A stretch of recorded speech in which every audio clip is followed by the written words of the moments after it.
Welcome in, everyone, to the It's Official podcast presented by First Bet and Express Bet, created by Jeff Siegel, proudly hosted by Jeremy Plonk. This is a fun week for the podcast this week. I know the Breeders' Cup is, beyond us now, over the horizon as we look forward to the end of the calendar year. Not a lot of huge racing going, but this is a fun week, a show where we get to look at a regional superstar. I love the regional game across the country in various pockets of the country where superstar horses mean a lot to the local communities. We'll talk about one of those. We're going to hit a little disco up this week, if you will. We've got hottest jockey on the planet to talk about this week as well. And probably the most expensive star of tomorrow we've ever debuted in this segment, a $5 million colt to talk about who could be on the Kentucky Derby Trail. So without further ado, as Jeff Siegel loved to do in this spot, we start things off with our Goosebump Award winner for this past week. Who's the horse that got us most excited, the one we wanted to see, who got the hair on our arms raised and got us up out of our chairs rooting? Well, for me, it was a regional superstar down in Louisiana. You might not know this horse, but you should. Touch Upon a Star was back at it at Delta Downs Saturday night in the Delta Mile, and he won it by a mile. Past the Donegal clan into second, but with a furlong to go, Touch Upon a Star may have just put him away, and in fact, I believe he did. It's Touch Upon a Star with a look back here by Tim Thornton. There is absolutely no competition. He does it again at Delta Downs. Wow, it's Touch Upon a Star. Cajun Matoli was second, the Donegal clan third, and fourth was Highland Creek. Big time effort from Touch Upon a Star. Don Stevens on the mic there. Don, a guy I knew back when he was just a cub getting into the game, the voice of Delta Downs, calling home Touch Upon a Star once again, as Don has done 8 times, I believe, in 9 starts over the track at Delta Downs. He just simply rarely loses there. Lost the Delta Mile last year, had won it in 2023, and avenged a third-place finish from last year. Now you look at a horse like Touch Upon a Star at 6 years old, is 5 for 6 this year, and, I know he's just the state bred, but he won the New Orleans Classic this year, beating Sierra Leone, the Breeders' Cup Classic winner. So, look, he can win on the big stage at Fairgrounds. He could win at home at Delta Downs for Jake and Jeff Delhomme, of course. Jake Delhomme, the famous quarterback, Carolina Panthers, leading them to the Super Bowl in his NFL days. Now a proud owner of thoroughbreds there in Louisiana. His brother Jeff, the trainer. Touch Upon a Star, the kind of regional horse we just love. Takes me back to my childhood, and a horse like Onion Juice in West Virginia, Researcher in West Virginia more recently, Pepper's Pride in New Mexico, the Chosen Vron in recent times, dominating the Cowbreds in Southern California. It was kind of nice to see the Chosen Vron Stakes run this past weekend for the first time, inaugurated at Del Mar. So these regional horses have a real soft spot for me in my pocket. I think that's how you develop fans and, people who get interested in the local racing scene and want to get out on track to see some of these stars. Touch Upon a Star in Louisiana is just that. What a great performance. 6 years old, winning by 10 lengths and getting this week's Goosebump Award. We've had a couple different options we could have went with this week, and the 6-year-old got the nod. We could have talked about a 7-year-old, in fact, but we will next. Let's talk about a horse who just does not care which surface he runs over. Wolfie's Dynaghost was howling at the moon again. In the River City Stakes at Churchill Downs, the 7-year-old almost set the 9-furlong course record. Earlier this year, he set that same distance course record at Laurel. Now trained by Brian Lynch, he won the River City Stakes for his 13th career victory. Let's go back to Wolfie's Dynaghost winning in Louisville. Taking Candy, powers up 3 wide. Encino's under pressure, chasing the crown, boxed in behind horses. Mercante coming down the top of the turf, and Laginos is trying to come through toward the rail. But in the meantime, Wolfie's Dynaghost kicked away. 4-length lead. Taking Candy, Laginos running on late, but they're coming for the finish. Wolfie's Dynaghost and Saez, they sizzled on the front end to win it by 4 in the end. 0.07 off the course record at Churchill Downs. And like I said, had already set the 9-furlong turf record at Laurel earlier this year when winning the Prince George's County Stakes.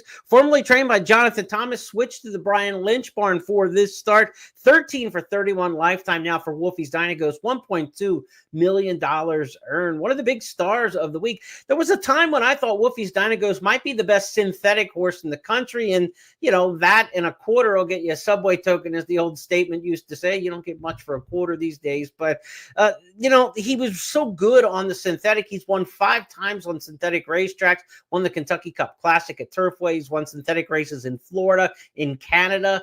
But he's darn good on the turf. When you look at his record now, he's got 2 wins on the dirt, a 5 on the synthetic, and that was his 6th win on the turf now in winning the River City. So he's not just kind of a niche player who can kind of fit with horses that aren't quite up to snuff on synthetic, and he obviously excels over synthetic footing, but he doesn't need to necessarily catch horses on that preferred footing for him. On the turf, he's showing out to be quite a 7-year-old this year. Wolfie's Dynaghost. I mean, we start with Touch Upon a Star, the 6-year-old. Wolfie's Dynaghost, the 7. We get some news this week that we could see some of these star 3-year-olds from this year back next year. Baeza expected back. Journalism expected back. We still don't know sovereignty status for his 4-year-old campaign, but they haven't said no yet. And so seeing these horses stay around the game is great for fans of racing, people who are bettors and familiar with the horses and want to see the best of the best stick around. Certainly the horse players out there enjoy seeing the top-notch quality year after year after year, whereas I know the breeders want to whisk them off and make the commercial profits on them. So 2 horses this week, Wolfie's Dynaghost, Touch Upon a Star, and we can kind of look at a little bit as throwbacks and enjoy what they did last week. Again, I'm not saying winning the River Cities. It's not the Breeders' Cup, obviously. It's not a big Saratoga Summer Stakes race. But for Wolfie's Dynaghost at age 7, he's able to handle graded stakes level competition on the turf in a big circuit like Kentucky. Says a lot about him. He's really doing well right now. Great job in the training from Jonathan Thomas and all those starts. And now Brian Lynch with the halter of Wolfie's Dynaghost. Howlin' at the Moon, our second topic this week on It's Official. Our third topic this week, the time has finally come for disco. First you were afraid, you were petrified, but I won't go through the entire song. We're talking disco time here, not the era of disco, of course. And the time has finally arrived for disco because disco time for trainer Brad Cox was one of the favorites towards the Kentucky Derby earlier this season when he ran through and won the Lecomte Stakes. That got him to 3 for 3 lifetime. He was on the top 5 of many Triple Crown watch lists. And this horse was kind of one of those destined to be maybe Brad Cox's first traditional Kentucky Derby winner. Of course, we know he won by disqualification with Mandaloun, but Cox looking to get to the winner's circle on Derby Day with one. And many thought this was his best chance, disco time, earlier this year. But then he was sidelined for 8 months and a day from January 18th all the way to September 19th when he came back and he won in the St. Louis Derby. The competition that day was okay against Hypnus. He took on a little bit stronger cast this past weekend in the race called the Dwyer Stakes at Aqueduct. And I'll tell you what, the way he looked, they're starting to get excited about disco time. Let's go back to his win in the Dwyer. Disco time with a quarter mile left to go in the Dwyer. Now gets the cue to kick for home. Crudo has taken second. Tip Top Thomas back to third. Stars and Stripes the trailer. Disco time is extending that stride and opening up, and a look over his right shoulder, and he sees an 8-length cushion. Florent Giroux, Disco time, a 16th left to go, and they are going to dominate here in the Dwyer. It's all disco time to win it. Crudo's second, Tip Top Thomas in a photo with Stars and Stripes in 9 3/4 lengths, the winning margin there in the Dwyer Stakes. Put daylight between he and 2 Todd Pletcher trainees, not Pletcher superstars. Crudo didn't live up to what we thought. Tip Top Thomas has come back from injury to be a decent 3-year-old, but certainly no star. It'll get tougher for Disco Time if he's able to get back next year as a 4-year-old to a top level. You might think he's a horse who would be suited for the 7 Furlong Malibu in Southern California on December 26th, opening day of the Santa Anita Winter Spring Meet, but that's not going to be the case with him. They are looking at the Saudi Cup for Disco Time. They want to go the 1-turn mile and an eighth for the big money, a 7-figure purse in Saudi Arabia coming up in February. Trainer Brad Cox says that's the goal, and they may go without a prep. He says they don't think they need a prep to go into that race in February, that they train off of this win in November. And then in the Dwyer, and the next time we might see Disco Time, he might be running against some of the world's best in the Saudi Cup at a mile and an eighth in the spring, in the winter in February. in Saudi Arabia. Very interesting runner. Look, you look at the pedigree for him. He's a horse that we would expect to be good in a race like this in the Dwyer. But as they get going farther and farther, a two-turn big distance race for him, maybe not the case. He's by not this time. He's a very versatile sire who's getting winners in all situations. But the damn Disco Chick, she was a sprint mare, no question about that.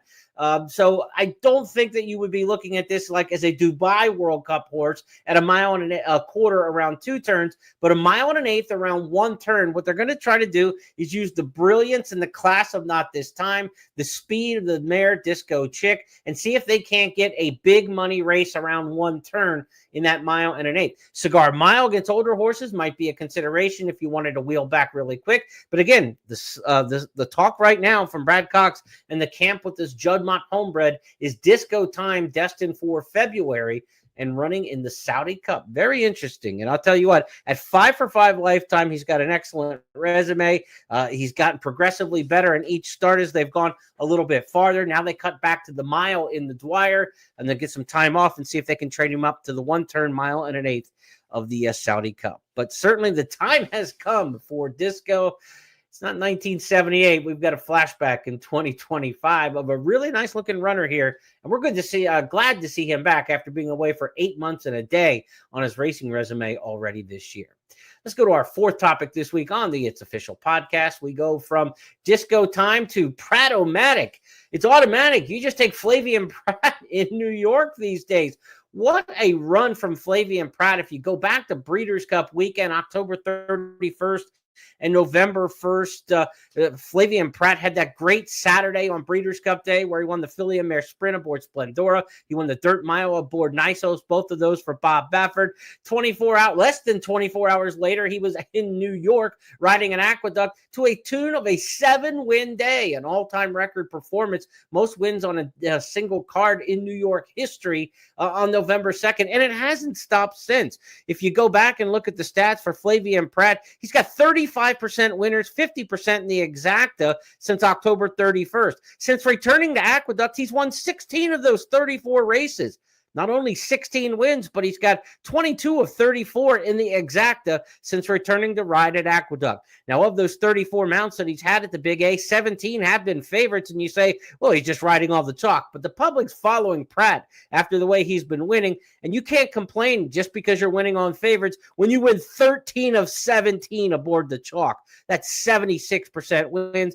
88% of the favorites he's ridden during this unbelievable run at Aqueduct have been in the exacta. Just a phenomenal run here from Flavien Prat.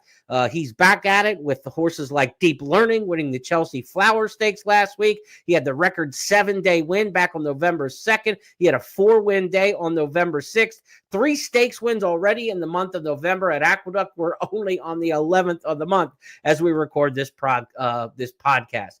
But it was really the big 7th and final winner that made history for him back on November 2nd. Chris Griffith with the call to accentuate the historic ride. Trajectory is in between horses in fifth, is being ready to be unleashed towards the outside. Stamp of Approval is in front. Stamp of Approval trying to run away. Toes, here comes the end, and here comes Growth Trajectory. Growth Trajectory on the grandstand side. It is Toes who's taking the lead. Can Growth Trajectory help Flavien Prat now reach the new record in New York? It's Growth Trajectory who wins it. Growth Trajectory wins it over Toes. The end then came Lying by Omission in a photo there with Crazy Cammy. And Flavien Prat, he stands alone in that rarefied air. 7 wins on the day here at Belmont at the Big A. And Flavien Prat we talk about in this segment. Brad Cox we talked about in the previous topic when talking about Disco Time. Those two paths are going to connect this weekend at Aqueduct as we look at the continued run, perhaps, for Flavien Prat and Brad Cox as they team up with Fion in the Jockey Club Oaks Invitational, the big race this weekend, $350,000 Grade 3. Fion earlier this year won the Dueling Grounds Oaks, won the Belmont Oaks Invitational, won the Regret at Churchill Downs during Oaks and Derby, or at the end of the month of May. So Fion, one of the top 3-year-old fillies on the turf this year. She will be Prat and Cox teaming up this Saturday. So a lot of connecting of the dots here on what's been going well in racing in recent weeks. all kind of crossing paths there this weekend in the Belmont Oaks Invitational. That's really the big race of the week this week coming up in horse racing, the Belmont Oaks Invitational at Aqueduct. That'll be the 7th race on the Saturday card. Other big action this weekend includes Saturday's Claiming Crown at Churchill Downs. Of course, the starter allowance set, horses who have run in claiming races over the last year or two to be eligible in that one, kind of the blue-collar Breeders' Cup, if you will. We'll have plenty of handicapping on the Jockey Club Oaks, as well as the Claiming Crown card when we have our Friday podcast this week. Scott Shapiro and I team up for the First Call podcast each and every Friday when we handicap weekend stakes races. We'll have a big look, and we'll see if Pratt and Cox can do it again with Fionn. We'll get Scott's opinion on that race, and we'll also handicap some of those big races from the Claiming Crown coming up this weekend, that at Churchill Downs. We've got a star of tomorrow, though, to finish up the card or finish up the podcast this week for you, and this is a historic star of tomorrow. I'm fairly certain this is the most expensive colt we've talked about in this segment. Courting on Sunday at Aqueduct. The colt named Courting, a 2-year-old son of not only Curlin, but also the star mare Cavorting. She was a Grade 1 winner. Curlin, of course, one of the all-time greats of the last quarter century. Those two teaming up with this 2-year-old colt who brought $5 million at the Keeneland September yearling sale a couple years ago. Todd Pletcher trains. It was the second career start for this star of tomorrow named Courting, sent off at 1-9 odds. Going to win this race by 2.5. Let's go back and take a look at our star of tomorrow. The name is Courting. Remember this one as we get to the Kentucky Derby Trail coming up in the spring. The top of the stretch, the 1-9 favorite's got a tussle on his hand with a big long shot in Stream It, the gray down the center of the racetrack. Courting has still got more. Grittiness starts to collect some momentum too. Courting is just slowly extending away here from Stream It, who's alone in second. Grittiness is going to try one final time. Courting has a 16th left to go, and Courting will get the victory.